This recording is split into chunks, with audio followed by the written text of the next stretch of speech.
ಅಧ್ಯಾಯ 45. ಶ್ರೀ ಗುರು ಚರಿತ್ರೆಯ ಇನ್ನೊಂದು ಮಹಿಮಾ ಪ್ರಸಂಗವನ್ನು ಸಿದ್ಧಯೋಗೇಶ್ವರರು ನಾಮಧಾರಕನಿಗೆ ನಿರೂಪಿಸಿದರು.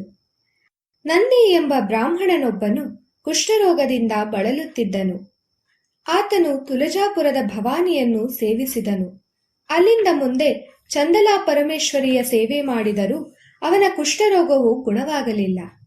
ಸ್ವಪ್ನದಲ್ಲಿ ಚಂದಲಾ ಪರಮೇಶ್ವರಿಯು ಕಾಣಿಸಿಕೊಂಡು ಆತನನ್ನು ಗಾಣಗಾಪುರಕ್ಕೆ ಹೋಗಿ ಅಲ್ಲಿ ದತ್ತಾವತಾರಿಯಾದ ಶ್ರೀ ನೃಸಿಂಹ ಸರಸ್ವತಿ ಸ್ವಾಮಿಗಳ ಸೇವೆ ಮಾಡುವುದರಿಂದ ಅವನ ರೋಗವು ಗುಣವಾಗುವುದೆಂದು ಕೂಡಲೇ ಅಲ್ಲಿಗೆ ಹೋಗಬೇಕೆಂದು ತಿಳಿಸಿದಳು.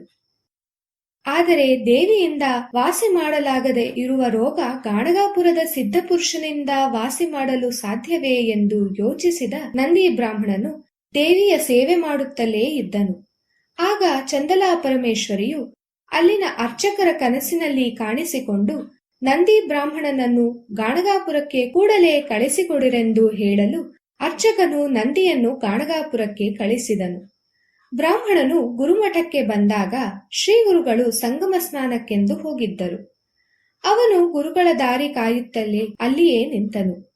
ಸ್ವಲ್ಪ ಸಮಯದ ನಂತರ ಶ್ರೀಗುರುಗಳು ಅಲ್ಲಿಗೆ ಬಂದರು. ಅವರು ಬ್ರಾಹ್ಮಣನನ್ನು ಕಂಡು, ವಿಪ್ರನೇ, ಗುರುವಿನ ಬಗ್ಗೆ ಸಂದೇಹ ಮನಸ್ಸುಳ್ಳ ನೀನು ಇಲ್ಲಿಗೇಕೆ ಬಂದೆ ಎಂದು ಕೇಳಿದರು. ಶ್ರೀಗುರುಗಳ ಮಾತಿಗೆ ಅವನು, ಸ್ವಾಮಿ, ಸಂದೇಹವಿದ್ದದ್ದು ನಿಜ, ನನ್ನನ್ನು ಕ್ಷಮಿಸಿರಿ ಎಂದು ಪ್ರಾರ್ಥಿಸಿದನು. ಶ್ರೀಗುರುಗಳು ತಮ್ಮ ಶಿಷ್ಯನಾದ ಸೋಮನಾಥನನ್ನು ಕರೆದು, ಸೋಮನಾಥ, ನೀನು ಈತನೊಟ್ಟಿಗೆ ಸಂಗಮಕ್ಕೆ ಹೋಗು. ಪುಷ್ಕರ ತೀರ್ಥದಲ್ಲಿ ಸಂಕಲ್ಪ ಸ್ನಾನಾದಿಗಳನ್ನು ಈತನಿಂದ ಮಾಡಿಸಿ ಅಶ್ವತ್ ಪ್ರದಕ್ಷಿಣೆಯನ್ನು ಮಾಡಿಸು. ನಂತರ ಈತನ ವಸ್ತ್ರಗಳನ್ನು ಎಸೆದು ಹೊಸ ವಸ್ತ್ರಗಳನ್ನು ಕೊಡು. ಇದೆಲ್ಲ ಮುಗಿದ ಬಳಿಕ ಪ್ರಸಾದಕ್ಕಾಗಿ ಈತನನ್ನು ಮಠಕ್ಕೆ ಕರೆತುತಾ ಎಂದು ಆಜ್ಞಾಪಿಸಿದರು. ಸೋಮನಾಥನು ನಂದಿ ಬ್ರಾಹ್ಮಣನನ್ನು ಕರೆದೊಯ್ದು ಪುಷ್ಕರದಲ್ಲಿ ಸಂಕಲ್ಪ ಸ್ನಾನವನ್ನು ಮಾಡಿಸಿ ಅಶ್ವತ್ ಪ್ರದಕ್ಷಿಣೆ ಮಾಡಿಸಿ ಹೊಸ ವಸ್ತ್ರಗಳನ್ನು ಇತ್ತನು. ಪುಷ್ಕರದಲ್ಲಿ ಸ್ನಾನ ಮಾಡಿದ ಕೂಡಲೇ ಅವನ ಕುಷ್ಠರೋಗವು ಮಾಯವಾಗಿ ಶರೀರವು ಬಂಗಾರದ ವರ್ಣದಂತಾಯಿತು. ಅವನು ಮೇಲಿನ ವಸ್ತ್ರಗಳನ್ನು ಎಸೆದ ಜಾಗ ಉಪ್ಪು ಮಣ್ಣಿನಿಂದ ಕೂಡಿ ನಿರುಪಯುಕ್ತವಾಯಿತು. ನಂತರ ನಂದಿ ಬ್ರಾಹ್ಮಣನನ್ನು ಸೋಮನಾಥನು ಮಠಕ್ಕೆ ಕರೆತಂದನು. ನಂದಿ ಬ್ರಾಹ್ಮಣನನ್ನು ಕಂಡು ಶ್ರೀಗುರುಗಳು, ಬ್ರಾಹ್ಮಣನೇ, ಇದೀಗ ನಿನ್ನ ಮೈಯನ್ನು ನೋಡಿಕೋ ಎಂದರು. ಆಗವನು, ಸ್ವಾಮಿ, ಇನ್ನೂ ಸ್ವಲ್ಪ ಬಿಳುಪು ಕಲೆ ಉಳಿದಿದೆ ಎಂದನು.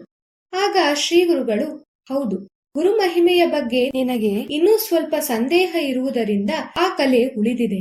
ಗುರುಸ್ತೋತ್ರವನ್ನು ರಚಿಸಿದ ಅಲ್ಪಾವಧಿಯಲ್ಲಿ ಈ ಕಲೆಯು ಮಾಯವಾಗುವುದು ಎಂದು ಹೇಳಿದರು. ಶ್ರೀಗುರುಗಳ ಮಾತನ್ನು ಕೇಳಿದ ನಂದಿ ಬ್ರಾಹ್ಮಣನು, ಸ್ವಾಮಿ, ನನಗೆ ಕವಿತಾ ಸಾಮರ್ಥ್ಯವೇ ಇಲ್ಲ ಎಂದು ವಿನಯದಿಂದ ಹೇಳಿದನು. ಶ್ರೀಗುರುಗಳು ವಿಭೂತಿಯನ್ನು ಅವನ ಮೇಲೆ ಸಿಂಪಡಿಸಿದ ಮರುಕ್ಷಣವೇ ಅವನಲ್ಲಿ ಕಾವ್ಯ ಪ್ರತಿಭೆ ಹೊರಹೊಮ್ಮಿ ಗುರುಮಹಿಮೆಯನ್ನು ವರ್ಣಿಸುವ ಅನೇಕ ಸಂಸ್ಕೃತ ಪದ್ಯಗಳನ್ನು ರಚಿಸಿ ಶ್ರೀಗುರುಗಳಿಗೆ ಅರ್ಪಿಸಿದನು. ಭಕ್ತರಿಂದ ಕವೀಶ್ವರ ನಂದಿ ಎಂದು ಕರೆಯಿಸಲ್ಪಟ್ಟು ಸನ್ಮಾನಿತನಾದನು.